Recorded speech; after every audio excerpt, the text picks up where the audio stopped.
Bonjour tout le monde, mon nom est Mélanie Talbot, productrice et animatrice de Vérité Humaine. Aujourd'hui, on a une grande dame, une femme de descendance Wolastoqey.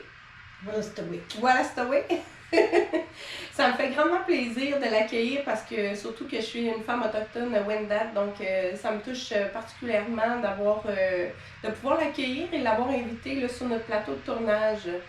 Isabelle, sachez qu'elle a été aussi comédienne. Elle a joué dans UT9, Chute Empire, Danse, Twin, Révolution et plusieurs autres. Donc, on a vraiment une grande artiste avec nous.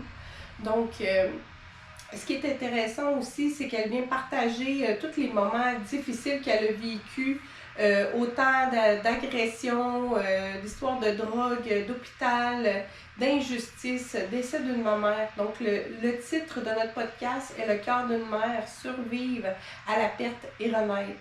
Pourquoi elle a retrouvé la lumière malgré toutes ces épreuves. Alors, bonjour Isabelle. Allô. Ça va bien? Oui, toi. Moi, dans le fond, j'aimerais ça, avant de commencer, que tu nous expliques pourquoi et qu'est-ce que ça te fait d'être ici aujourd'hui. Comment tu te sens? Ben, en fait, aujourd'hui, ça va me permettre, ça va faire partie de mon processus d'acceptation de moi-même, de m'aimer moi-même, de me pardonner des violences que je me suis laissée subir. Donc, je dois me pardonner à moi-même. C'est aussi un peu pour partager avec les gens que peu importe que tu subisses des violences, quelles qu'elles soient, que tu fasses face à la drogue, à la consommation, aux dépendances, à la mort surtout, ce qui fait partie intégrante de ma vie. Il y a toujours moyen, la vie est belle, il faut s'accrocher à nos rêves, il faut s'accrocher à la vie, il faut garder espoir qu'un jour la lumière va revenir, puis que ça ne sera pas toujours comme ça. Puis aujourd'hui, c'est justement ce que je veux partager aux gens, parce que j'ai eu aussi dans mon parcours des gens qui ont décidé de s'enlever la vie, ce qui est loin d'être une solution. Faut toujours en parler, il faut toujours trouver quelqu'un à qui se confier pour être capable de s'accrocher. Il faut trouver quelque chose dans la vie pour s'accrocher à la vie. Mais la vie est belle. La vie vaut la peine d'être vécue, puis il y a toujours une lumière au bout du tunnel, il y a toujours une façon de renaître, de s'accomplir. Puis c'est ce que je suis en train de faire en ce moment. Je suis dans un processus vraiment de me sortir de ma zone de confort, de m'accepter vraiment tel que je suis. Un processus de guérison. Oui, exactement. Oui. Et aujourd'hui de libération. Oui, principalement, oui. Mm-hmm. Et je pense aussi d'être dans sa vulnérabilité. Vulnérabilité, de venir partager comme tu le fais aujourd'hui avec des gens. Ça peut aider vraiment beaucoup de monde. Et ça, c'est une force incroyable. Avant de commencer le podcast, j'aimerais ça que tu nous expliques, pour savoir ce qui s'est passé à partir de l'élément déclencheur quand il y a eu le décès de ton garçon. Qui était Isabelle pour que les gens puissent comprendre le avant et le après, de où est-ce que ça a commencé? Qui était Isabelle avant? Ben, en fait, moi, je suis d'une mère, fille-mère, puis à l'époque, c'était pas bien vu.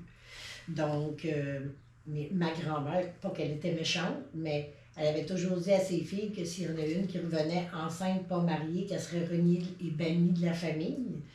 Donc, ça l'a amené ma mère à des tentatives d'avortement. Par elle-même, à l'époque, ils prenaient des Tylenol avec du vin chaud, puis à 80% du temps, tu faisais une fausse couche. Mais moi, je me suis accrochée à partir de là à la vie. Il était hors de question que je décroche. Elle a accepté sa grossesse, parce que jamais elle a laissé personne m'éloigner d'elle. Ma mère, ça a été mon ange dans ma vie. Ça a été une femme extraordinaire. Mes grands-parents, dès qu'ils m'ont vu la bine, ils m'ont accepté. Tout de suite, ils ont même dit à ma mère, si tu veux pas la garder, on va s'en occuper. Oh. J'ai été très, très proche de mes grands-parents. Je suis la seule, d'ailleurs, dans la famille qui a été aussi proche de mes grands-parents. J'ai eu cette chance-là. Puis pour moi, c'est des gens extraordinaires également. Chaque famille a ses petits secrets, chaque famille a ses petits côtés négatifs.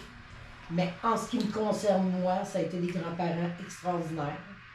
Puis j'ai toujours été une petite fille qui était pas extravertie quand j'étais jeune. J'ai subi beaucoup d'intimidation, beaucoup de violence à l'école. Puis en grandissant à l'adolescence, ça m'a amené à me rebeller un peu. Parce que à force de te faire battre, quand tu tombes au secondaire, ma mère a dit je peux plus te suivre, je peux plus aller te porter à l'école parce que c'était dans une autre ville. Fait qu'elle dit là, je cherche pas le trouble, mais il faut que tu te défendes. Et on dirait que ça a été l'élément déclencheur du je me laisserai plus maganer.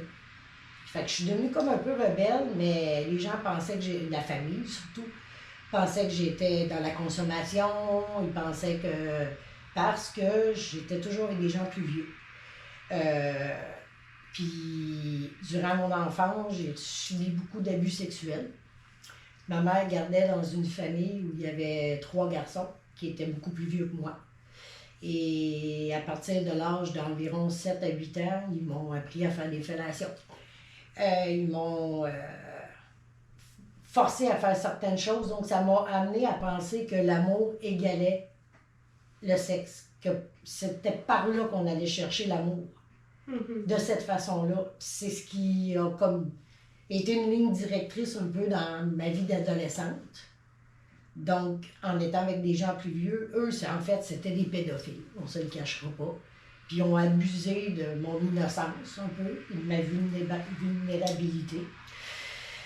Donc, ça a été un petit peu ça mon adolescence. À l'entrée de la vie adulte, je suis tombée enceinte. J'étais dans une relation toxique. Et puis, ma mère est venue rester avec moi pour m'aider là-dedans. Et c'est pour ça que je te disais, ma mère a toujours été là. Ma mère, ça a été mon amour de vie. J'ai eu mon plus vieux, mon Daniel.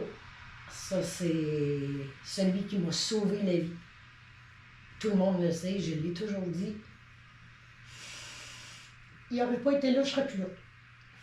J'aurais fait la gaffe de ne pas embrasser la vie puis d'avoir envie de vivre. Parce que après Daniel, je me suis sortie de cette relation toxique-là, enceinte. Donc, je suis tombée, moi aussi, mère monoparentale, en fait.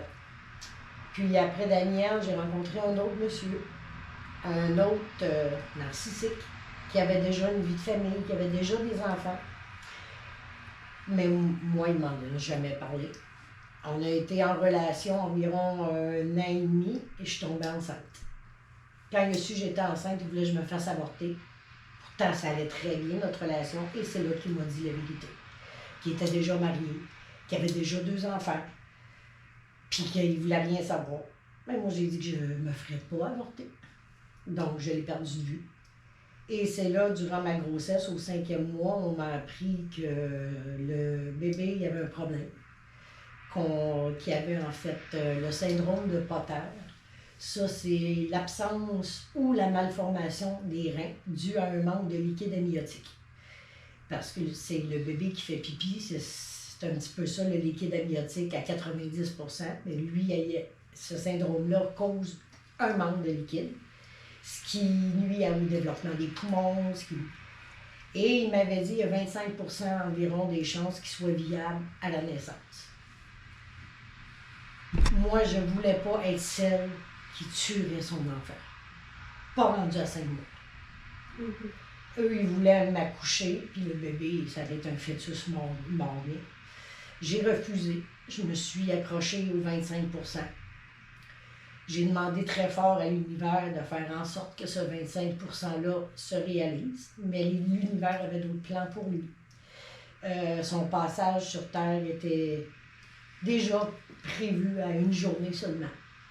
Donc, quand je suis entrée à l'hôpital, quand j'ai perdu mes os, en fait, on était à environ 36 semaines, j'ai eu ma mère qui était là pour moi, j'ai eu mon oncle qui était mon parrain aussi, qui a été là pour moi à ce moment-là. Daniel arrivait à ses 2 ans environ. Et puis, il y avait 2 ans et demi, il y avait 2 ans. Et puis, on m'a transportée à l'hôpital à Sainte-Justine. C'était un accouchement sèche, ayant pas de liquide amniotique, et il se présentait par le siège. Donc, ça a été un accouchement douloureux psychologiquement et physiquement également. Quand il est venu au monde, il était en vie. J'ai entendu son premier cri. Excuse. Non, c'est pas laissez-vous aller. J'ai eu la chance de le prendre dans mes bras. ils l'ont branché. Ma mère s'occupait de Daniel à la maison. Elle ne pouvait pas venir passer ses journées à l'hôpital avec Daniel. Donc, j'étais toute seule. Mais vraiment toute seule à l'hôpital. Et là, les médecins sont venus me voir en me disant qu'il ne pourrait pas être viable. Qu'il avait en fait, il s'était trompé. Que lors de l'échographie, il avait vu des reins. Puis il disait qu'il était atrophié. Une transplantation rénale, c'est faisable. Donc, jusque-là, il y avait des possibilités de survie. À sa naissance, ils ont constaté qu'il n'avait pas de reins. Ils ont confondu les glandes surrénales atrophiées pour des reins. En réalité, il y avait la vessie. Il y avait des glandes surrénales qui étaient atrophiées, mais il n'y avait pas, excuse-moi le terme, il n'y avait pas la tuyauterie, puis il n'y avait pas les reins. Donc, il n'était pas viable. Puis, il disait aussi qu'il était pas... J'ai une question pour toi, excuse-moi, je ne vais pas te répondre. Est-ce que si tu as reçu cette information-là, est-ce que tu aurais voulu quand même continuer la grossesse? Non, parce que là, ça aurait été 0%. Fait que c'est une information très importante. Oui, qui m'a fait vivre un traumatisme, le pire traumatisme dans ma vie. Je ne souhaite pas ça à aucune maman. Un enfant n'est pas censé, une mère n'est pas censée survivre à son enfant. C'est la chose la plus douloureuse qu'un être humain peut vivre. Honnêtement, avec tout ce que j'ai vécu, les agressions, la consommation, la criminalité, les viols et tout, les conjoints abusifs, c'est la douleur la plus extrême que j'ai eu à traverser. Mais c'est faisable. C'est faisable, la preuve, je suis là aujourd'hui, c'est faisable. Fait qu'à ce moment-là, c'est ça, il n'y avait pas grand place pour moi à l'hôpital. Étant donné que là, le bébé, il n'était pas certain de tout ça, parce qu'il passait les examens. Puis l'hôpital était bondé. La néonatologie était full au bouchon, les autres même. Fait qu'ils m'ont mis dans une chambre toute seule, à côté de la pouponnière. Donc, moi, le temps que j'attendais le verdict de mon fils, ben, je voyais les petites mamans passer avec les petits bébés en santé. Les mamans partir avec les petits bébés, avec le sourire, puis j'entendais les petits bébés pleurer, puis moi, j'étais seule dans ma chambre, puis je me demandais ce qui se passerait. Puis à un moment donné, c'est ça, les médecins sont venus me voir, ils m'ont annoncé qu'il n'était pas viable, ils m'ont annoncé le verdict qui tue, le cœur d'une mère, au fond. Et là, c'est encore plus cruel parce que ils ne débranchent pas d'eux-mêmes. C'est pas eux qui prennent la décision, ils n'ont pas le droit qu'ils disent. Donc, ils m'ont fait comprendre que j'avais deux choix. Soit que je le laissais brancher, qu'il faudrait qu'il continue à changer de soluté de place, à le faire souffrir, à le tenir sous la morphine, ou je prenais la décision de le faire débrancher. Donc, dans le fond, ce qu'il demande à la mère, c'est t'attends que le temps fasse son temps et qu'il meure de lui-même, ou tu tues ton enfant en le faisant débrancher. Ça a été la première question. Puis ils ne sont pas humains. Là. Il n'y a aucune humanité. Là. Ils te regardent, puis là, tu as deux choix. C'est ça, ça. L'autre question, c'est, encore là, tu as deux choix. Est-ce que tu veux l'amener toi-même de l'autre côté? Est-ce que tu veux l'assister dans sa mort? Ou est-ce que c'est une infirmière qui s'en occupe? Fait que moi, je lui ai demandé de me donner 2 minutes. Ma mère était là, mon oncle était là cette journée-là. Là. J'étais pas toute seule face à ça, face à ces décisions-là. Puis je sais pas si les gens croient vraiment à la spiritualité ou au monde parallèle, ou je sais pas. Moi, j'y crois à cause de cet événement-là. J'ai demandé à pouvoir aller dehors, fumer une cigarette, puis penser à mon affaire. Là, je pleurais toutes les langues de mon corps, je savais pas quoi faire. On était assis sur un banc devant l'hôpital Sainte-Justine avec mon oncle et ma mère, puis il y a une vieille dame qui est venue s'asseoir à côté de moi. Une dame, je te dirais pas loin, quasi du 70 ans. Et puis, elle m'écoutait parler. Là, je disais à ma mère, je ne sais pas quoi faire. Si je tire sa plug, je le tue. Sinon, je le laisse souffrir. Est-ce que je vais avoir le courage d'aller de le bercer? Parce qu'en le débranchant, il y avait un minimum de 4 heures d'agonie qui me disaient, eux, avant qu'il rentre là. Ce qui impliquait que j'en avais pour 4 heures à regarder mon enfant mourir. Ou je laissais une étrangère qui n'a aucun rapport avec lui le faire à ma place, parce qu'il laisse pas les bébés mourir comme ça. C'est à peu près le seul côté humain qu'ils ont. Puis la madame, elle m'écoutait parler, puis la madame, elle m'a juste tapé sa jambe, puis elle me dit, excuse, j'écoutais ta conversation, je suis vraiment désolée, mais elle dit, ma petite fille vient de vivre la même chose. Sa petite fille avait 17 ans. Moi, j'étais beaucoup plus vieille que ça, j'étais dans la jeune vingtaine. Et j'avais 23 ans, en fait. Puis elle dit, elle a refusé d'assister son enfant, et aujourd'hui, je viens la voir en psychiatrie. Oh my God. Wow. J'ai regardé la madame, je me suis revirée de bord, j'ai regardé ma mère, puis j'ai dit, c'est ma voix qui connaît, c'est moi qui connais. Je l'ai amenée à la vie. C'est mon rôle, c'est ma job de l'amener à une nouvelle vie. De l'amener à faire son passage. Je suis la seule personne, la seule attache qu'il y a. C'est ma job de mère. Fait que oui, je vais le faire. Et je m'y suis retourné la tête, la madame n'était plus là. Je la voyais même pas marcher vers l'hôpital au loin.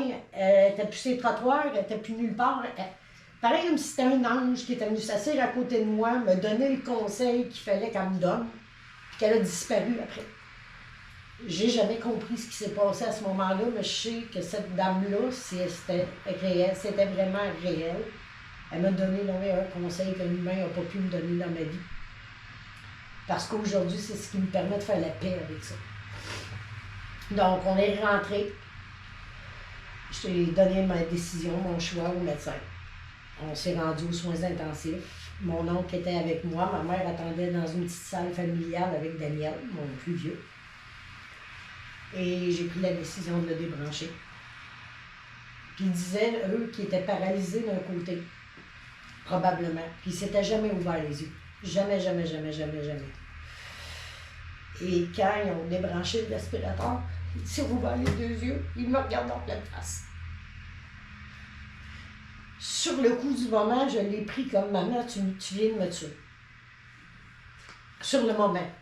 Ça a été, j'ai tombé à genoux, je criais comme une folle, puis non, branchez-les, mais il était trop tard. C'était ma décision, les papiers avaient été signés. Là, ils me l'ont emmené, il était toujours en vie. Ils l'ont lavé. Normalement, ils lui mettent une petite jaquette, mais moi, j'avais amené un petit pyjama. Je voulais pas qu'il meure d'une jaquette d'hôpital. Je trouvais ça atroce. Je l'ai habillé, j'ai mis son petit pyjama.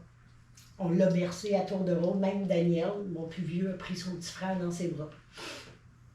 Il l'a bercé lui aussi. Après ça, je le berçais, mon oncle le berçait, ma mère le berçait. Et à un moment donné, je l'avais dans mes bras, puis ça faisait à peine 1 heure. Même pas. Qui était débranché. Il y a peut-être un espace d'1 heure environ qui s'est passé à ce moment-là. Eux, ils m'avaient dit 4 heures.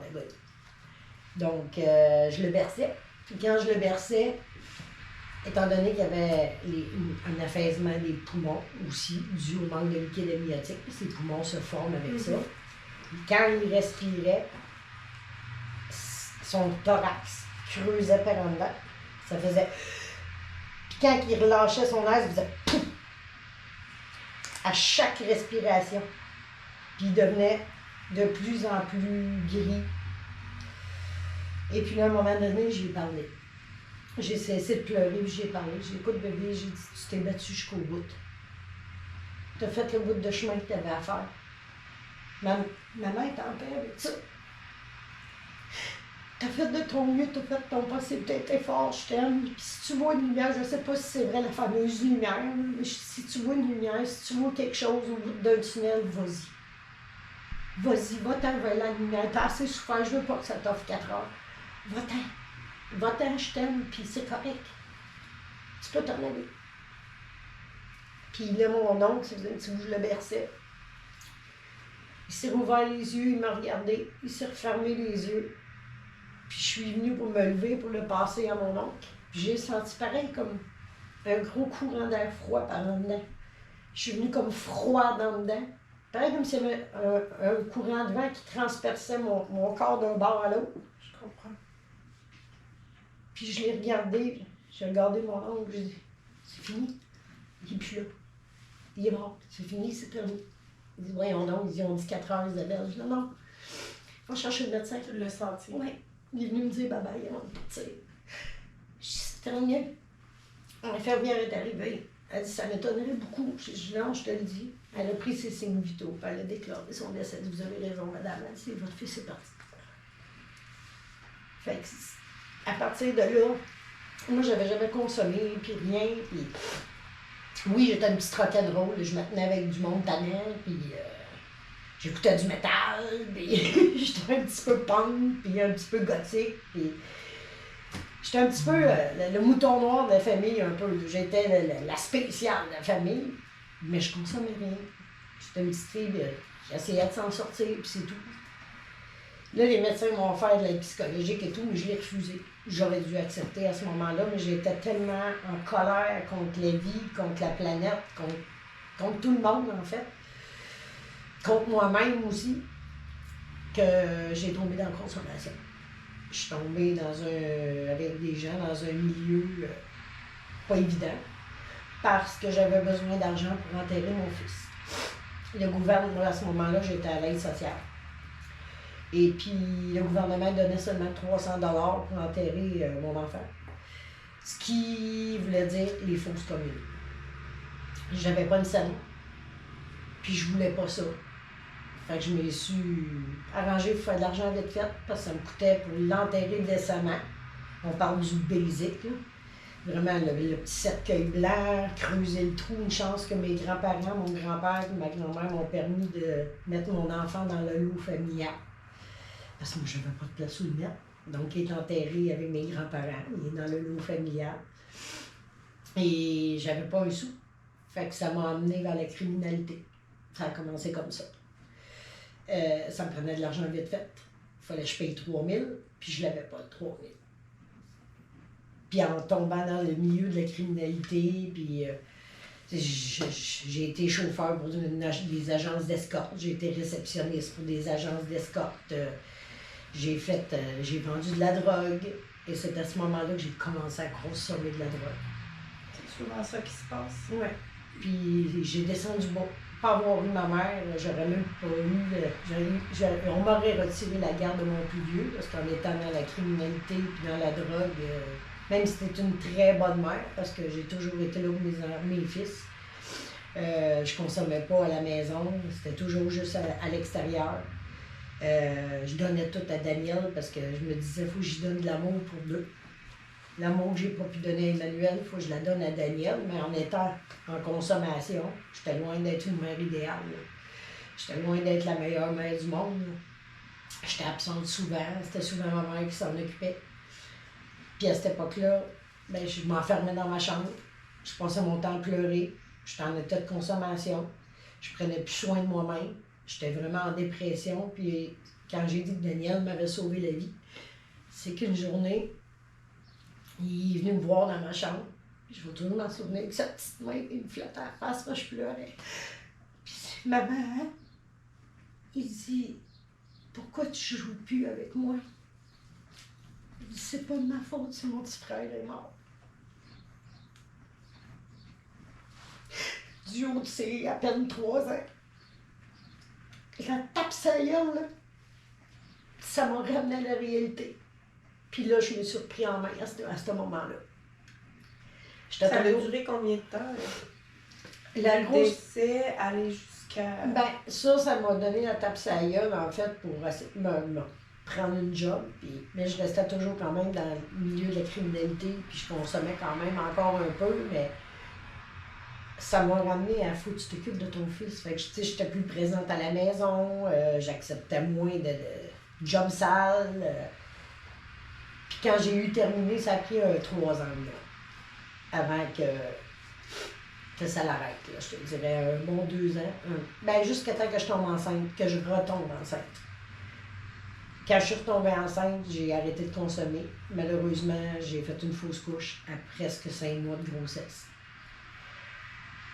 Après ça, là, j'ai complètement tout arrêté. On est redéménagé. On est parti de Montréal. On s'est en allé en campagne, à Victoriaville. Pas vrai, je suis encore à Montréal. Je suis tombée enceinte de Jessie. Et là, j'ai complètement cessé la criminalité, la consommation et tout. Je vais pas te couper, j'ai juste une petite question qui pourrait être intéressante que les gens sachent. Qu'est-ce qui se passe dans ta tête, ou dans ton corps, ou dans peu importe, du moment où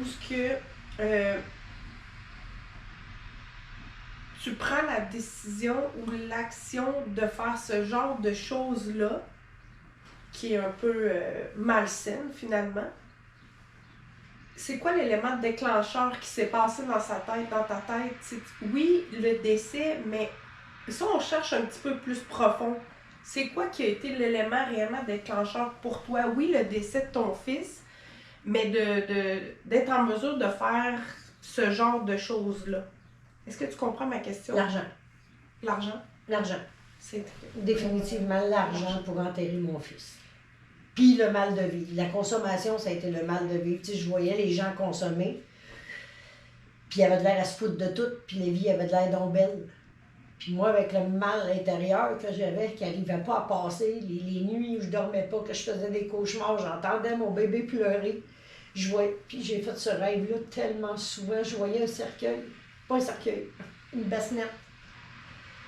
Puis c'était blanc, puis il n'y avait que la bassinette, puis je voyais les pieds puis les mains d'un bébé. Puis le bébé pleurait. Quand j'arrivais à côté de la bassinette, il n'y avait pas de bébé.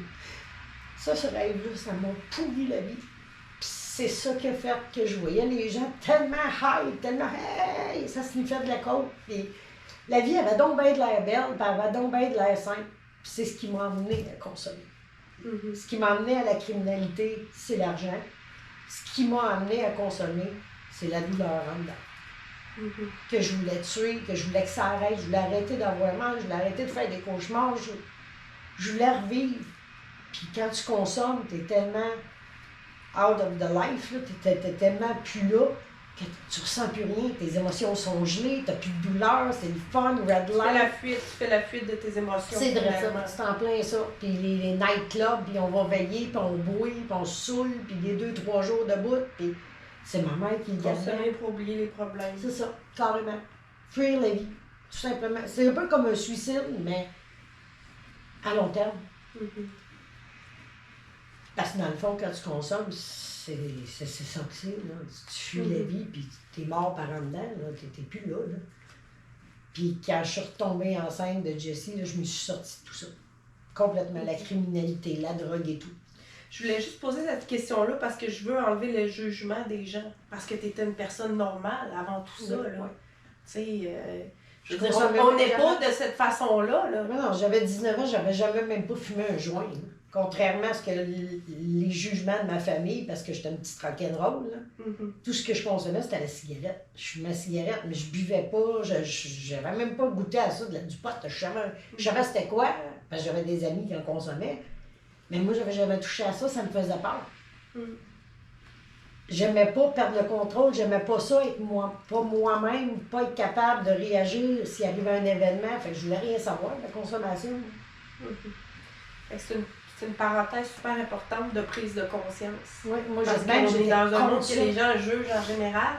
Fait que, tu sais... J'étais contre ça. Même moi, je jugeais les gens qui consommaient.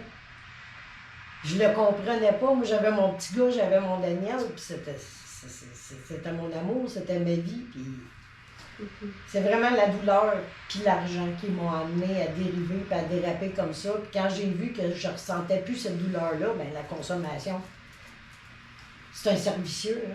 Puis tu restes dedans, puis tu ressens plus d'émotion, fait tu te penses bien. Mais dans le fond, c'est pas ça, là. T'es à côté de la traque, t'es à côté de la vie, là. C'est un monde parallèle. C'est pas la vie. C'est pas ça, la vie. Exact. Puis même, peu importe la douleur et la raison pour laquelle les gens consomment,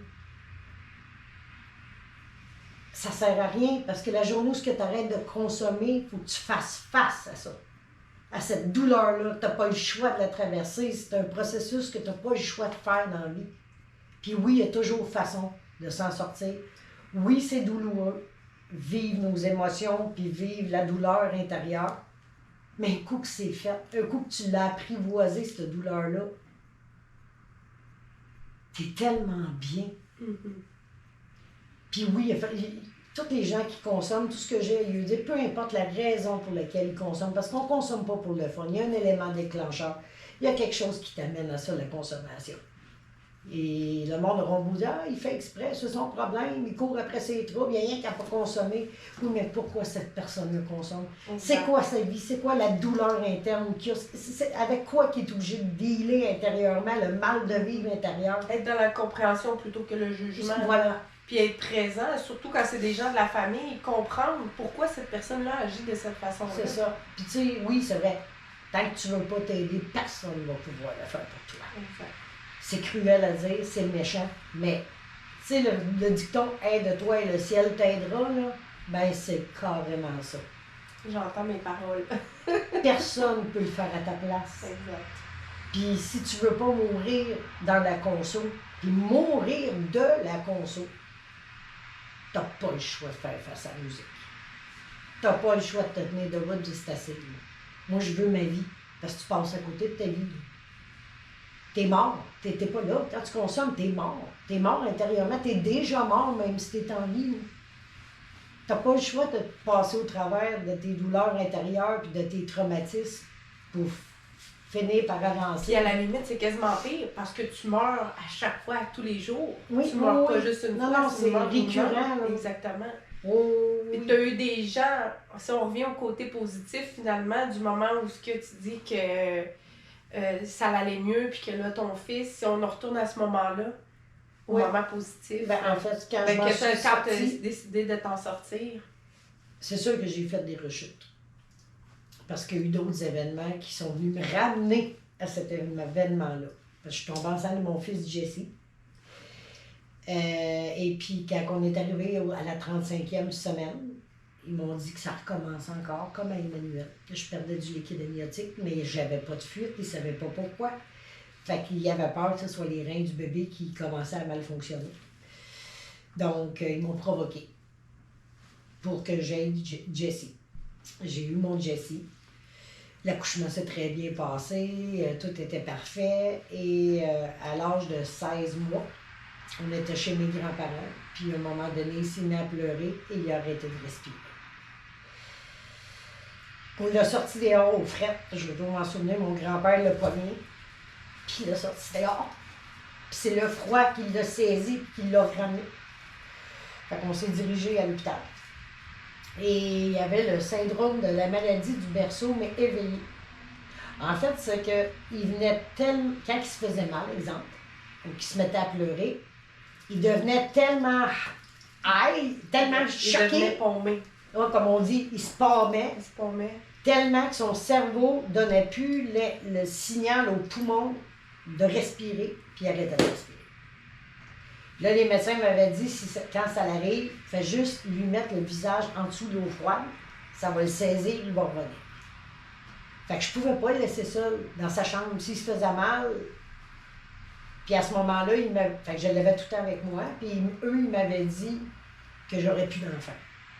Que j'avais eu un petit déchirement de l'utérus, puis que j'étais stérile, que j'en aurais plus. Fait que moi, dans ma tête, j'aurais plus d'enfant. J'en ai 2, puis c'est correct.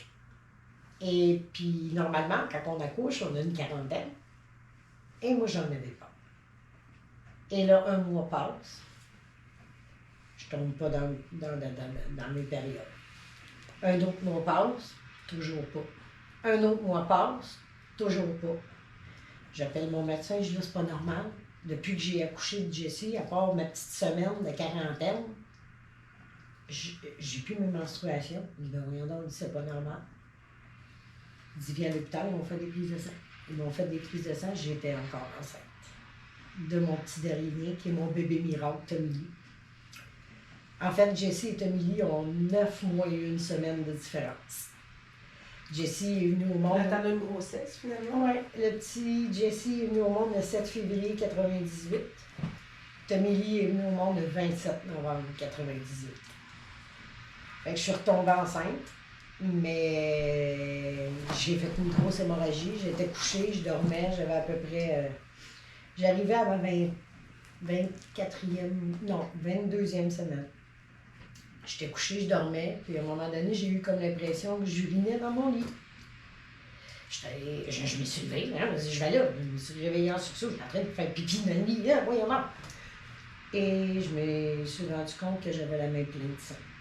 Mais quand tu dis plein de sang, ça me dégoulinait. J'ai réveillé le père des deux plus jeunes, mon conjoint. Je Luc, réveille-toi, je suis pleine de sang. Je suis en train de perdre le bébé. Puis ma mère habitait à l'appartement en haut. Il est allé chercher ma mère, mais le temps que ma mère descende en bas, où j'avais eu le temps de me lever, puis j'avais les mains pleines de sang, je m'en allais, tu sais, dans notre tête, on s'en va s'asseoir sur la toilette. À ne jamais faire, OK?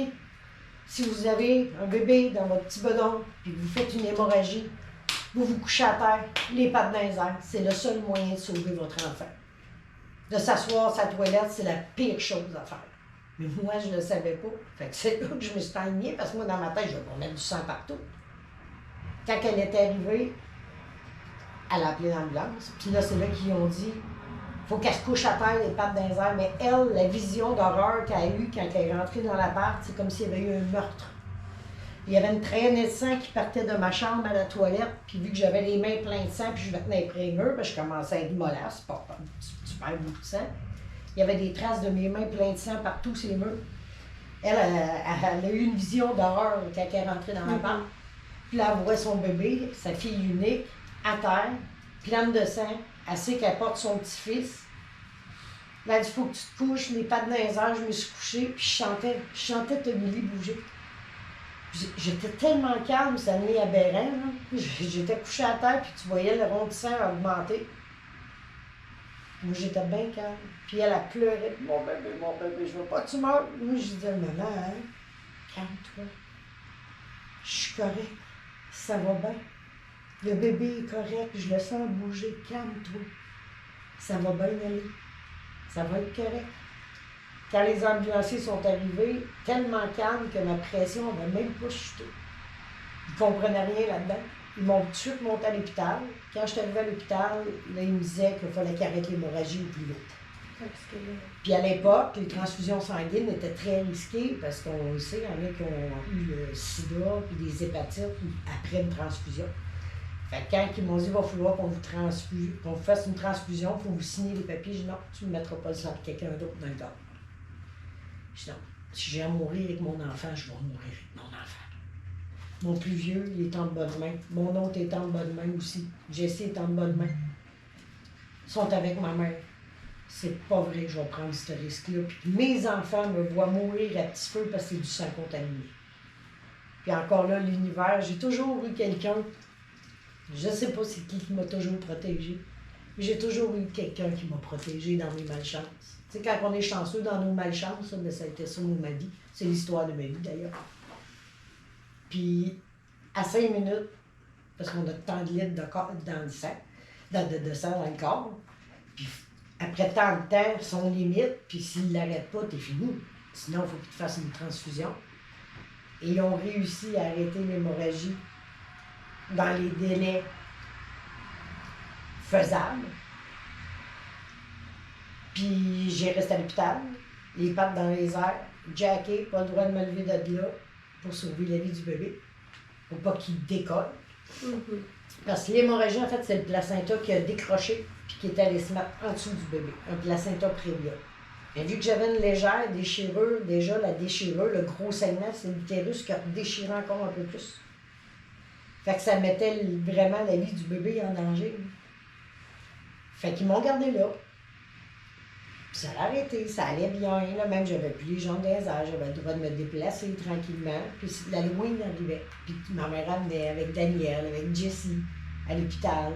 Puis sinon, je venais d'avoir mon bébé. Là.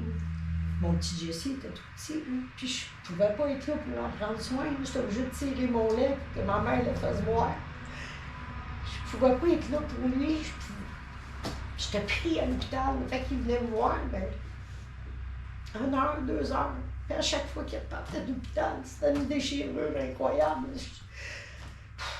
Ça aussi, ça a été difficile là, de voir ma mère partir avec mon petit bébé de tout petit. Il était tout petit, il venait au monde au mois de février. Fait que ça, c'était très difficile de les voir partir à chaque fois. Puis à l'Halloween, ben, je voulais passer l'Halloween avec mes enfants, c'est une niaiseux. Fait que j'ai demandé un droit de sortie. Puis là, ils m'ont dit, ouais, mais tu passes pas l'Halloween à pied, tu restes dans le char. tu ne marches pas, puis à la minute, puis il dit après, demain, tu reviens à l'hôpital. Là. C'est juste un droit de sortie. Puis il dit, s'il y a le moindre saignement, tu t'en viens. On a passé l'Halloween, tout allait bien. J'ai passé l'Halloween avec mon petit Daniel, puis le petit Jesse, il était tout petit, tout petit. Puis quand on est revenu à la maison, j'avais un léger saignement. Fait que j'ai pas pu coucher là, je suis tout obligée de me retourner à l'hôpital. Et là, il avait prévu, en fait, on était rendu là presque 28 semaines. Il avait prévu une césarienne d'urgence parce que j'avais refait une hémorragie à l'hôpital. Encore. Fait que là, ils ont dit c'est trop dangereux. Fait qu'ils m'ont donné des injections pour le développement, soit des poumons soit plus rapide. Ils te donnent des injections, puis ça aide les poumons à se développer plus vite. Puis il avait prédit, il m'avait dit que j'aurais ma césarienne le lundi. Fait que tout était prévu pour le lundi après-midi. On est à 28 semaines et demie. Donc, on parle d'un grand prématuré. Et puis, le matin, ils sont venus me mener le petit coq qu'il faut boire pour nous rendre un petit peu pas là. Puis j'avais du vernis, fait qu'il m'avait emmené du remover pour enlever mon vernis. Puis c'est quand je me suis levée, j'ai crevé mes os. Fait que là, j'appelle l'infirmière, je viens de crever mes os. Elle dit, mais ça se peut pas, madame. Elle me dit, vous avez fait pipi. Là. Hey, c'est pas mon premier, OK? Si je te dis que j'ai crevé mes os, c'est parce que je viens de crever mes os. Fait que l'infirmière, elle a collé l'infirmière, c'était une préposée. Elle a collé l'infirmière. L'infirmière a bien dû se rendre à l'évidence que oui, j'avais crevé mes os. Donc, puis l'après-midi, là, c'est là que ça se passe. Puis eux, vu que c'était un placenta prévia, ils avaient dit césarienne. Le médecin qui était de service, c'était pas mon médecin. Donc, lui, tu sais, il y a beaucoup de bureaucratie dans les hôpitaux, OK? Il y a bien des choses que le monde ne savent pas, là. Il y a tellement de merde qui se passe dû au gouvernement dans les hôpitaux, des choses qui sont tues, des choses qu'il ne faut pas qu'ils se sachent. Pas juste dans les hôpitaux maintenant, un petit peu. Ah, c'est partout. Oui, maintenant, aujourd'hui, c'est n'importe où. Aussi, mais oui, c'est incroyable. Là. Mais comme à l'hôpital, c'était plus payant une césarienne qu'un accouchement naturel. Et ils me descendent au bloc. J'étais à côté, sur le bord du mur. Les portes du bloc opératoire sont là. Et mon médecin passe dans le couloir. Voyons, il disait, vas-y, tu fais ça. Là, j'y compte un peu la patente. Je dis, ouais, mais 10 minutes, là. Il dit, si t'as crevé tes os, c'est parce que le placenta, il est plus dans les jambes, là. Il dit, il s'est déplacé. T'es capable de l'avoir naturel, ton bébé, là. Il dit, ils vont te charcuter, là. Je dis, ben, c'est ce qui est prévu dans ta peu. Et là, il me rentre dans le bloc. C'était une méchante expérience de mon gars, là. Il me rentre au bloc opératoire. Et le temps qu'il me plug ses machines, puis qu'il me strappe les bras en croix, puis toute la patente, eux autres, ça se pogne au pied du lit. Mon médecin dit à l'autre médecin, tu vas l'accoucher naturel. C'est pas son premier à crever ses os. Va voir, va faire un toucher, va voir si tu sens la tête du bébé. Accouche-la naturelle, charcute-la pas pour rien. Si tu vois que c'est le placenta, ben là, rouvre. Le médecin n'a jamais vu. Jamais. Il dit, c'est pas toi qui te garde, c'est moi qui te garde, c'est un placenta prévia. Moi, je rouvre. Fait que j'ai eu une césarienne. Quand ils m'ont gelé, parce que je ne veux pas, les deux, toute mes grossesses, mes accouchements, j'avais pas eu l'épidurale. Je refusais ça, je voulais rien savoir de ça, l'épidurale, j'avais peur de rester paralysée. Là, j'avais pas le choix, c'est une césarienne. Ils m'ont fait l'épidurale, mais quand je suis rentrée à l'hôpital, j'étais plus grosse que la journée de l'accouchement. Donc, eux, pour doser le stuff qui t'injecte pour te geler, ils ont pris mon poids initial. Pas mon poids là, d'après 1 mois et demi à l'hôpital. Une dose différente. J'avais perdu du poids et j'ai trop gelé. Et si ça n'aurait pas été du père des enfants, je ne serais même pas ici pour te parler. Il est en train d'ouvrir, ils m'ont gelé, j'étais gelée, et là, à un moment donné, j'étais plus capable de respirer. Mais je suis attachée, moi. Je peux pas rien faire, je peux pas bouger. Puis lui, mon ex-conjoint, il est concentré sur ce qui se passe à l'autre bout, lui, là. Et là, tout ce que je l'entendais, c'est « c'est donc bien fucké, hein? Hey, Lisette, tu devrais voir ça. Et là, oui. Il n'y a plus rien qui passe là. Et à un moment donné, il me regarde, j'étais rendu bleu. Hey, il dit, il y a quelque chose qui se passe. C'est la dernière chose que j'ai entendue, c'est hey, il y a quelque chose qui se passe, elle respire plus. Et j'étais plus là. Ils t'avaient trop donné de médicaments, fait que ça avait Ça a gelé les ça a poumons. gelé au complet. Hey, Ils ont été obligés de m'intuber. Ils ont été obligés de me mettre sur un respirateur. Là, quand ça a dégelé, les poumons ils ont commencé à fonctionner d'eux-mêmes. Ils m'ont extubé. Ils m'ont réveillé, parce que là, ils m'ont endormi. Là, j'étais plus gelé. Ils m'ont piqué, puis merci, bonsoir, j'étais plus là. Quand je suis revenue à moi, quand je me suis réveillée, il est où mon bébé? Parce que moi, je sais qu'il est grand prématuré. Je sais qu'il y a des chances qu'il ne survive pas. Là. Puis moi, j'ai pas eu le temps de le voir s'il était en vie ou pas. Là, quand ils l'ont sorti, j'étais plus là, moi. Là, je dis, il est où mon bébé? Je veux voir mon bébé. Il est où mon bébé? Ils ont dit, il est correct, votre bébé, Madame Jutra, calmez-vous. Il est aux soins intensifs, il est tout petit, il pesait 3 livres. Il est dans un incubateur, mais il va bien. Oui, il fait un peu d'apnée, un peu de bradycardie, mais rien de sévère pour le moment. Puis, non, je veux voir mon bébé. Vous allez m'emmener à mon bébé, je veux voir mon bébé. Et là, il me disait, Madame Jutra, vous êtes encore gelée. Parce que j'étais comme encore gelée en bas. Ils ont dit, tant si longtemps que vous n'êtes pas capable de vous bouger les jambes, on ne peut pas vous déplacer. Ah ouais? Watch me, toi. Je me suis levée 2 par les airs. J'ai bougé assez mes jambes, là. Là, tu m'emmènes voir mon bébé. Parce que moi, je les croyais pas. Je les croyais tellement pas. J'étais tellement sûre qu'il était mort. J'étais tellement sûre que ça arrivait encore une fois. Fait que là, ils m'ont emmené une chaise roulante. Parce que j'étais entêtée. Il ne voulait pas m'emmener de chaise, puis il brettait. Je me suis levée de bout.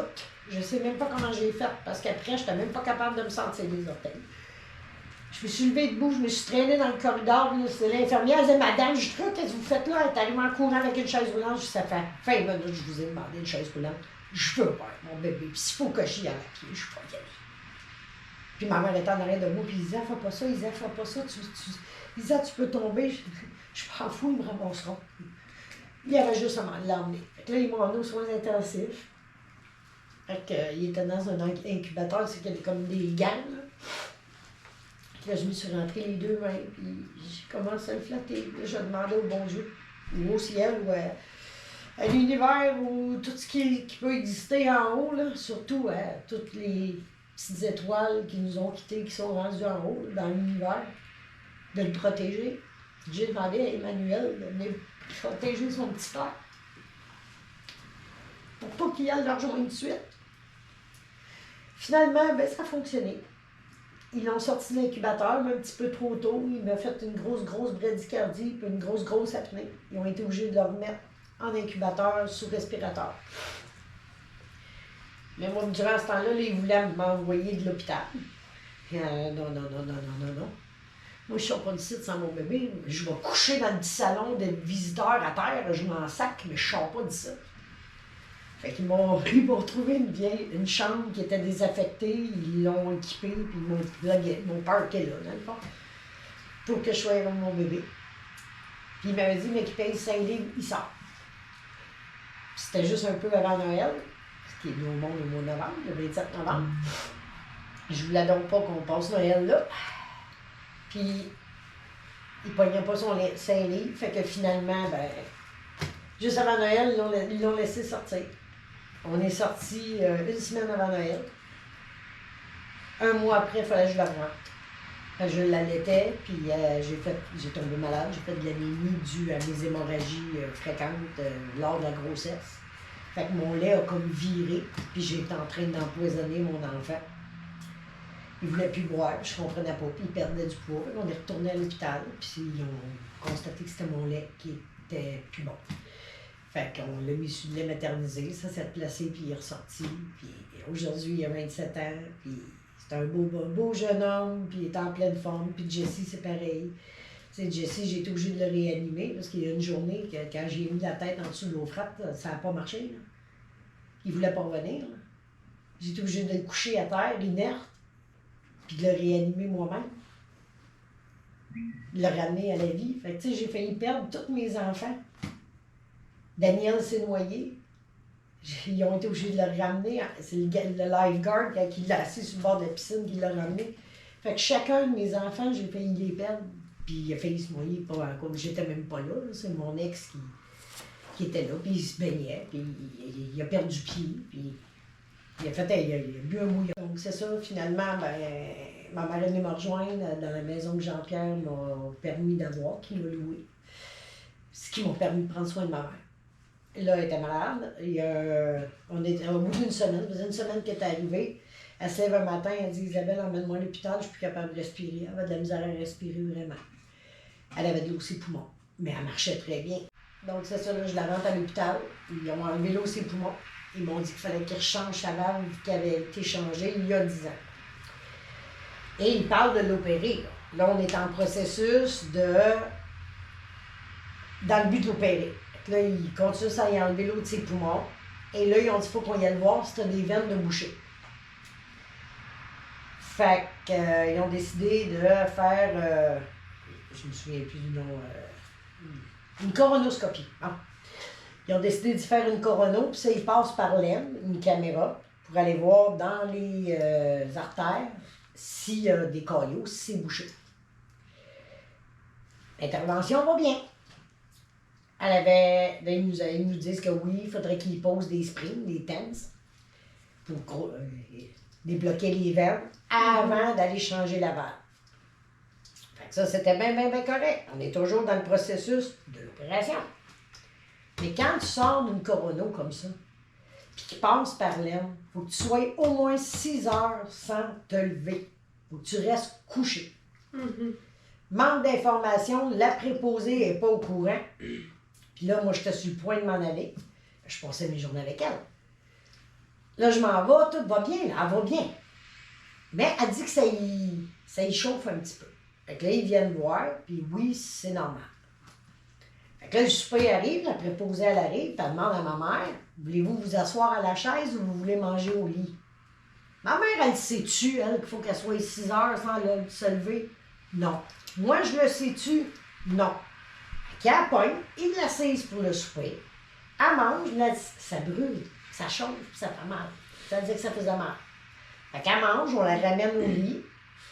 Le médecin passe, l'infirmière appelle le médecin. Le médecin vient voir, il palpe. Moi, je trouvais que c'était enflé, puis il dit palpe la jambe, puis tout. Il dit, ah non, c'est à cause de l'intervention. Il dit, donnez-y des Tylenol pour la douleur, puis ça va être correct. C'est lui le chirurgien, c'est lui le médecin, il doit savoir de quoi il parle. Les Tylenol ont fait un peu effet, puis il avait donné un autre médicament. Fait qu'elle dit, je vais bien, Isabelle, va te reposer, va-t'en à la maison. Elle dit, tu reviendras le même matin. OK, parfait. Moi, elle me dit qu'elle va bien, je pars chez nous, je m'en vais chez nous. Le lendemain matin, moi, toute de bonne humeur, tu sais, on s'enligne vers l'opération, ils vont changer sa valve, tout va être beau, on va s'en revenir à la maison dans à peu près 2 semaines. Là. Fait que moi, je suis de bonne humeur, j'arrive à l'hôpital, et là, je vois une madame en train de s'ostiner avec le médecin. Puis ça se pogne pas pire fort, là. Fait que là, moi, dans ma tête de petite comique. T'as des histoires à l'hôpital, toi, hein? Ouais, non, les hôpitaux, si vous savez comment c'est de la merde, là, je pourrais vous en faire un autre podcast là-dessus, là. Fait que là, c'est ça. Tu pourrais faire un podcast, là. On pourrait en refaire un deuxième avec qu'est-ce qui se passe réellement dans les hôpitaux au Québec. C'est de la grosse merde, OK? Fait que là, ça reste comme ça. Moi, j'arrive le matin, puis là, je vois ça, fait que je fais comme, hé, palais, va pas bien ici le matin. Je rentre dans la chambre de ma mère, moi, toute bonne humeur, moi, je m'en dis, allô, maman. Elle n'a pas eu le temps de dire allô, maman. J'ai 2 infirmières qui broient à chaudes larmes, qui s'en viennent face à moi, madame, je suis trop sûre qu'on a tout fait. On a tout fait pour faire comprendre aux médecins qu'il fallait qu'elle soit transférée aux soins intensifs. Hey, sacrément, ton truc. Là, je rentre dans la chambre. Je vois ma mère dans le lit, en sueur, puis elle est couchée. J'ai des photos de ça. Elle a la jambe, la grosseur de mes 2 jambes. C'est bleu-noir, comme tes pantalons. Puis la banquette. Bébé, ça brûle, ça fait mal. Je suis plus capable, fais quelque chose. Et là, je regarde et je dis, c'est quoi? Elle dit, votre mère, là, a fait une chute de pression ce matin. Elle dit, on l'a assis, ils l'ont fait déjeuner. Elle a vomi, elle a fait une chute de pression, ils l'ont échappé à terre. parce que ça tenait plus sur ses jambes. Ils l'ont rembarqué dans le lit. Ils ont demandé toute la nuit, ils se sont ostinés avec le médecin pour qu'elle transfère aux soins intensifs parce que sa pression n'arrêtait pas de chuter. Eux autres, les infirmières disaient qu'il y avait une hémorragie interne, lui il disait que non. Puis il disait qu'il était stable avec une pression qui était hyper basse. Pour lui, c'était stable. Il refusait de la transférer aux soins intensifs. Lui, en réalité, là, sa job, là, c'était de la laisser mourir parce qu'elle est rendue trop vieille, trop maganée, puis elle est plus payante, le gouvernement. Ça, c'est une autre histoire, en tout cas. Puis ça m'a été confirmé, OK, par un des employés de l'hôpital. Fait que, moi, je suis secouriste. J'ai mon cours de secourisme.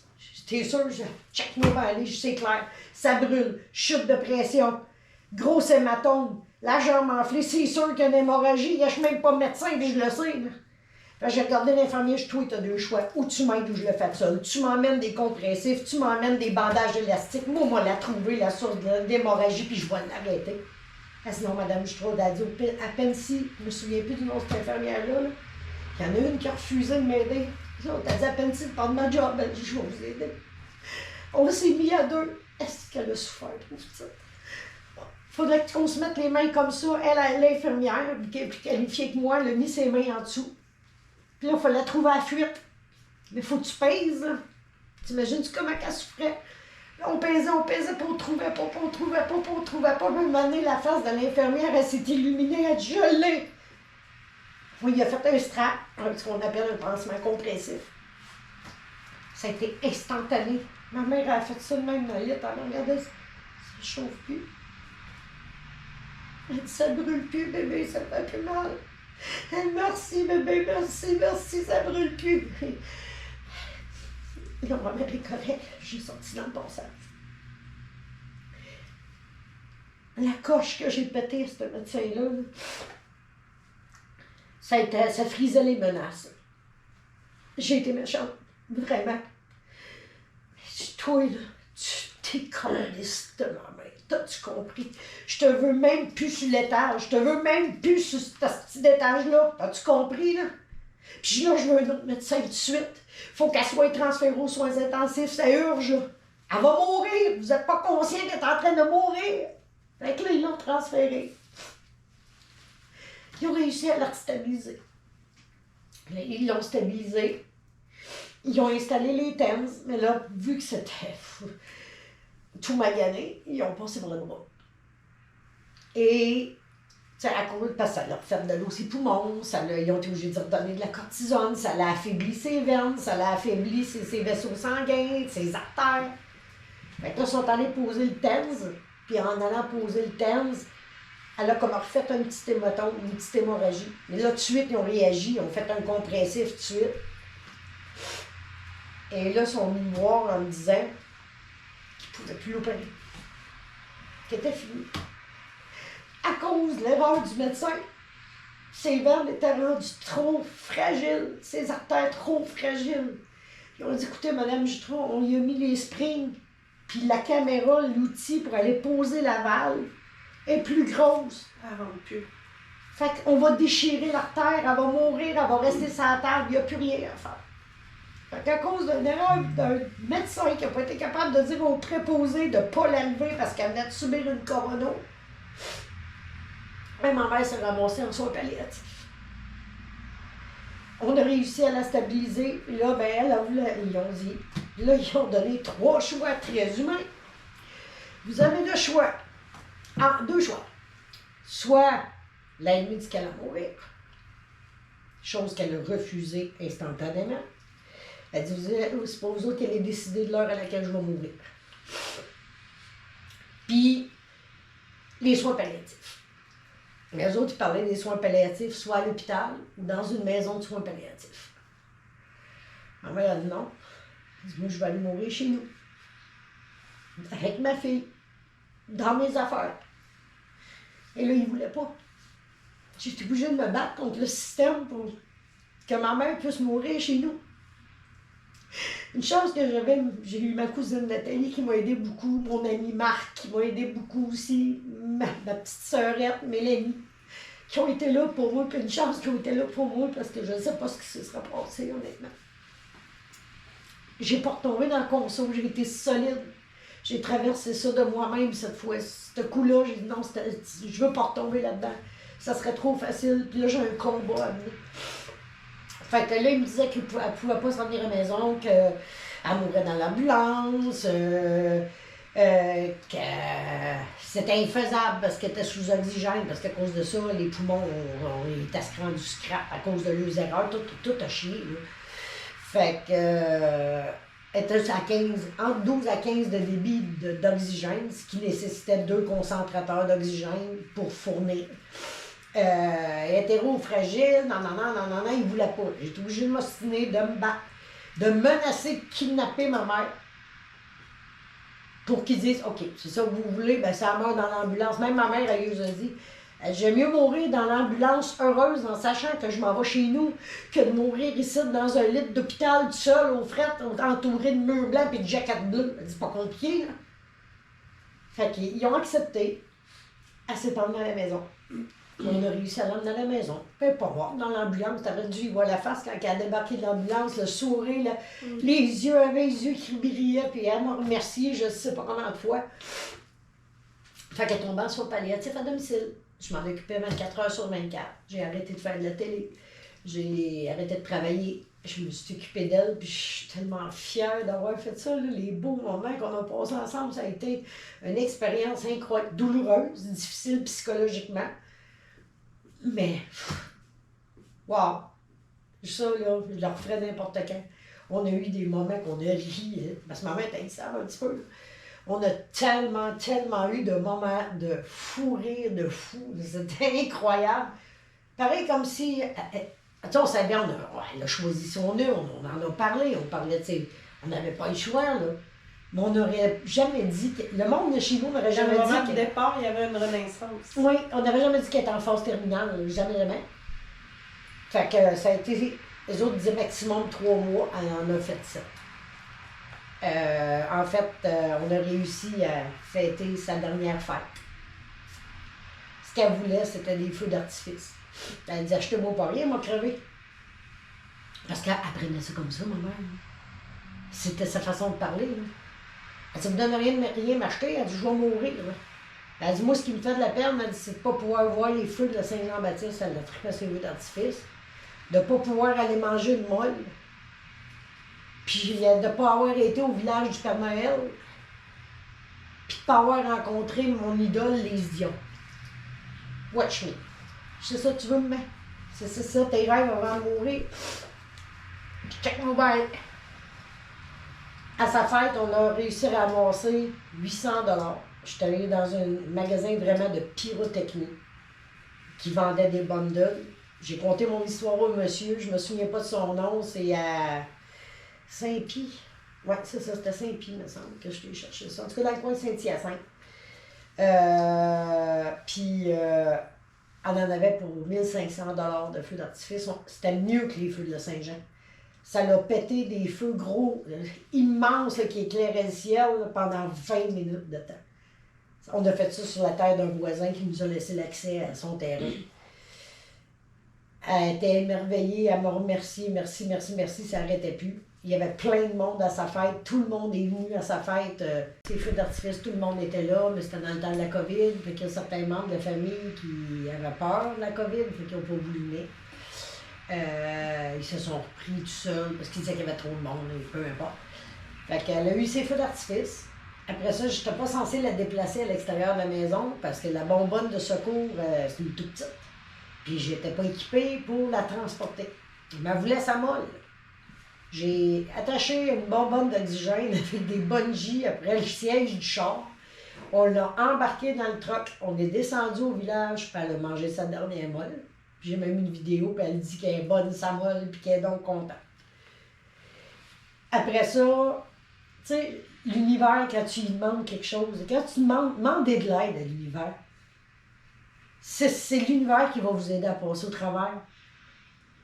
Avec votre force intérieure, il faut que ça tout parte de soi-même. Là. Tout part de la foi et les croyances. Oui. Puis ma maman, elle voulait parler à Lise Dion. Elle aurait aimé voir Lise Dion. Et j'ai demandé à l'univers de réussir à communiquer avec Lise Dion. étant dans le milieu du domaine de l'UDA, j'ai essayé via les moyens normaux, là, téléphoner son agent et tout ça, mais j'avais pas de retour. Et je vais magasiner au Walmart de Saint-Hyacinthe, et c'est qui j'aperçois? Lise Dion. Je m'en vais la voir, toute gênée, puis cette femme-là, c'est une femme extraordinaire, Lise Dion, c'est une femme magnifique. Honnêtement, il n'y a pas grands artistes qui auraient répondu à ma demande. J'ai demandé à Lise Dion d'appeler ma mère. Elle m'a dit qu'elle le ferait. Elle dit, demain matin, à 10h, je vais l'appeler. 10 ou 11h. J'y croyais pas, honnêtement. Moi, je pensais qu'elle me prenait pour une folle et qu'elle me disait ça pour se débarrasser de moi. Eh bien non. Elle a appelé ma mère. T'aurais dû voir la face à ma mère. Quand elle a réalisé que c'était vraiment Lise Dion au téléphone, là, wow! J'aurais donné 1 million, là. Elle n'aurait pas eu les mêmes yeux, je te jure.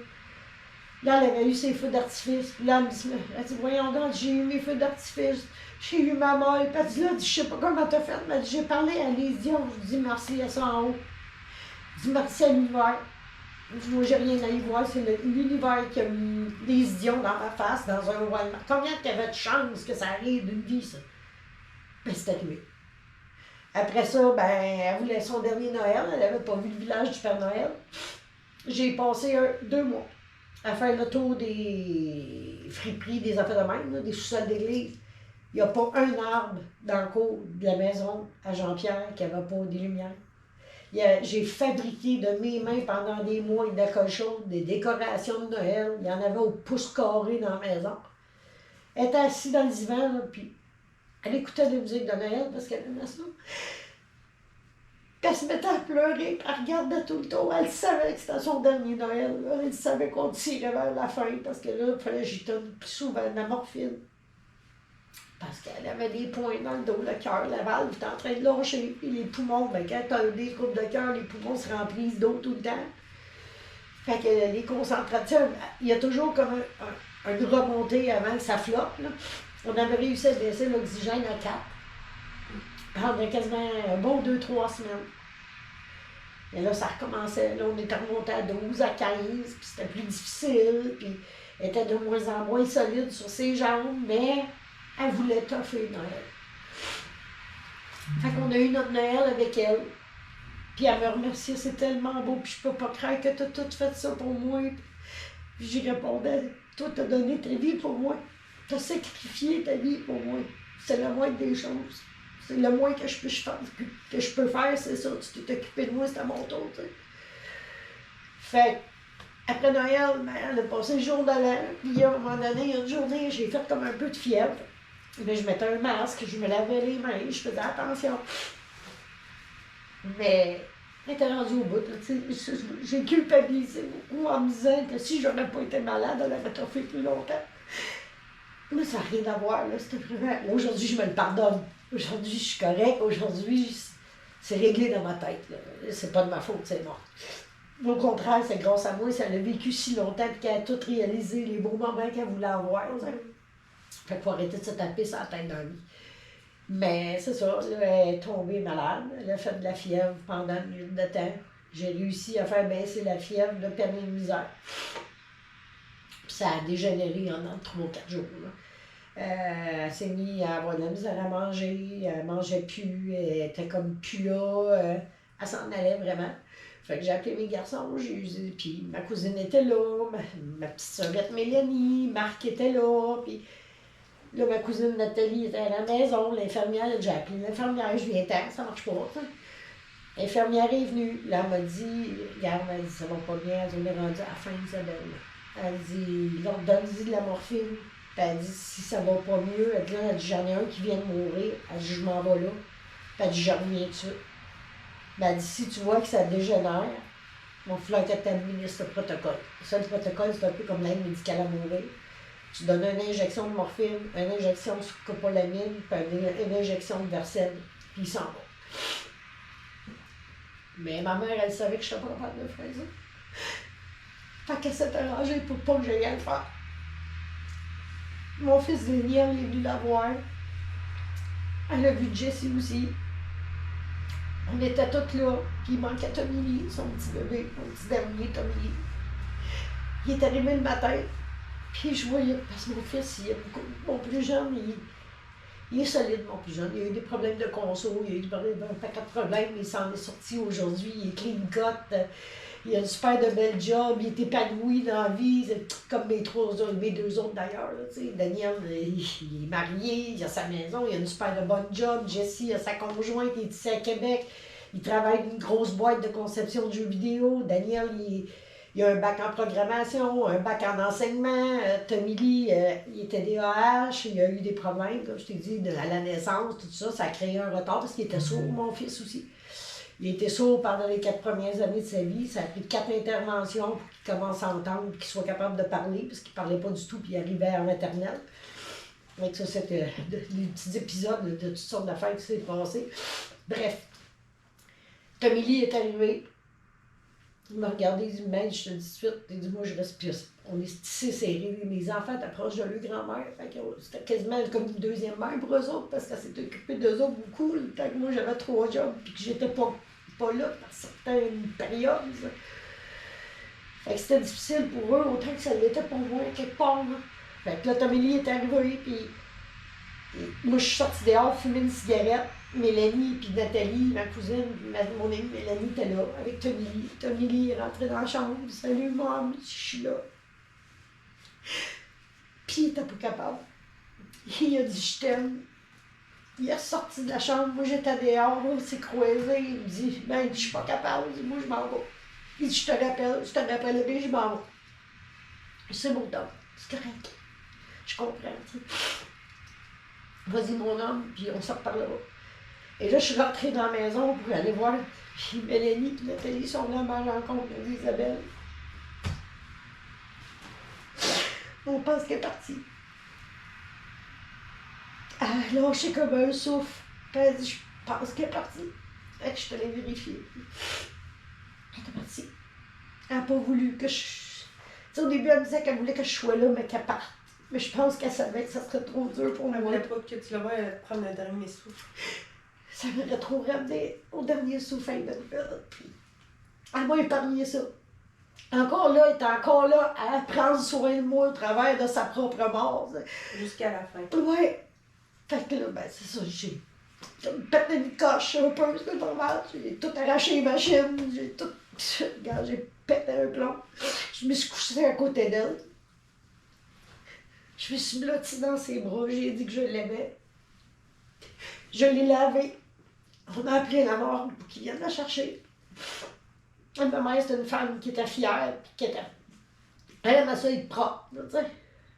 Fait qu'on est allé chercher de l'eau. Moi puis ma cousine, on l'a lavé. À grandeur. Une image que j'ai en tête, c'est la rigidité du corps. Puis quand j'ai enlevé la tête d'oreiller, elle restait bien droite comme une barre. Puis ça commençait à changer de couleur dans son dos. C'est des images... Je voulais la laver. Mélanie me dit, t'es pas obligée de faire, je le sais, j'ai besoin de le faire une dernière fois. Je peux-tu? Je l'ai relavé, je l'ai crémé, et je l'ai rhabillé. Ils sont venus la chercher. Ça a fait 3 ans le 7 janvier. Puis tu vois, aujourd'hui, ça a été quelque chose de merveilleux. C'est difficile parce que ma mère, c'était tout pour moi, ma mère. On était très proches, mais tout le monde qui a la chance de faire ça dans la vie, accompagner leurs parents de l'autre bord, faites-les. Faites-les parce que c'est tellement des moments merveilleux. Je regrette tellement aucune minute de tout ça. Là. Ça m'a permis de décider d'avancer. En septembre, je pesais quasiment 200 livres. Là. Je m'ai surpris en main. J'ai décidé de me sauver moi-même. Puis aujourd'hui, il n'y a que du beau qui m'arrive. Que du beau. Ben là, premièrement, ce podcast-là qui me permet d'enfin tout libérer ça. C'est encore mieux qu'un psy, ton podcast. Puis plein de choses que je fais. J'ai fait des sessions de photos. C'est ça ma question, dans le fond, aujourd'hui, Isabelle, avec toutes les épreuves, les étapes, les événements et les situations difficiles. Qui est Isabelle aujourd'hui avec ses forces, ses capacités, ses qualités? Qui est cette femme aujourd'hui? Aujourd'hui, je te dirais que je suis rendue une femme forte. une femme qui se tient debout, qui s'aime, qui s'apprécie, qui a appris à se regarder, à se trouver belle, à s'aimer, à s'accepter. Je me suis pardonné les choses que j'ai faites, parce que c'est par ça que ça commence. J'ai même demandé pardon à mes enfants pour les choses où j'ai pas été la meilleure des mères. Mais ils m'ont fait comme réponse que j'avais toujours été là pour eux autres, peu importe. Ils avaient besoin de moi, j'étais là. Puis ça, on ne pourra jamais te l'enlever demain. Puis aujourd'hui, je suis une femme qui est forte, puis qui est tellement sereine, tellement en paix avec tout ça. C'est incroyable, ça m'a tellement permis, au travers de sa mort à elle, de moi renaître. Je suis revenue au monde au travers de sa mort à elle. Puis ça m'a permis de rencontrer, tu sais, dans la vie, là, après ça, tout s'enchaîne le positif. Hein? Quand tu es rendu bien avec toi-même, que tu mords dans la vie à pleines dents, que tu es comme libéré. Là, c'est vraiment, là, c'est incroyable. Ça m'a amené à rencontrer des gens qui m'ont amené à me renouer avec mes origines. Une association magnifique qui est Freda, avec des filles qui sont extraordinaires, des militantes, des femmes fortes, des femmes autochtones, racisées, allochtones, qui sont merveilleuses, qui m'ont aidé encore plus à m'ouvrir puis à me réaliser au travers de plein de choses. Tu sais, on défend les droits autochtones, on défend tous les peuples qui sont oppressés ou qui sont génocidés en ce moment. On milite pour la Palestine, on milite pour un paquet de choses. On a notre petite Khadija qui est musulmane, on a Kat qui est musulmane aussi. On a Jenny, on a Sandra. Jenny, elle est autochtone, ben, elle est de descendance comme moi, autochtone. On a Karen qui est autochtone. On a Sandra qui est autochtone. On a plein de merveilleuses femmes qui m'aident à me développer, puis à continuer à apprendre encore plus qui je suis, puis à me développer en tant que moi. Tu sais, la petite fille de 3 ans, ben, elle est revenue, là. Mm-hmm. Puis c'est incroyable. Un nouveau cycle de vie. Je vis, je respire. Je vis, j'ai envie d'avancer, de m'épanouir. C'est incroyable, là, mon processus. Là. Ce que les gens ne savent pas, c'est que souvent, quand on est en paix avec soi-même par rapport à notre passé qui était difficile ou nos blessures, on renaît, on revit et on a un pouvoir tellement puissant qu'on devient inatteignable. Presque. Inébranlable. Il n'y a plus rien qui va pouvoir me jeter à terre. Il n'y a plus rien qui va pouvoir m'emmener vers la consommation. Parce que maintenant, aujourd'hui, la différence entre Isabelle avant, Isabelle au travers des épreuves, au travers de la mort, puis Isabelle aujourd'hui, c'est qu'aujourd'hui, je m'aime. Mm-hmm. Elle a la différence. Gratitude et merci. Merci pour ton partage humain. Ouais, ben c'est moi qui te remercie beaucoup de m'avoir reçu pour vrai parce que faut pas lâcher. Aimez-vous vous-même. C'est la clé vers la lumière puis vers vraiment l'épanouissement d'une vie. Exactement. Ouais. Donc, merci à tous. Merci Isabelle pour ce beau partage. Ça m'a fait plaisir là, de t'accueillir à La Vérité Humaine. Merci. Merci à toi. Merci à toi. Bye bye.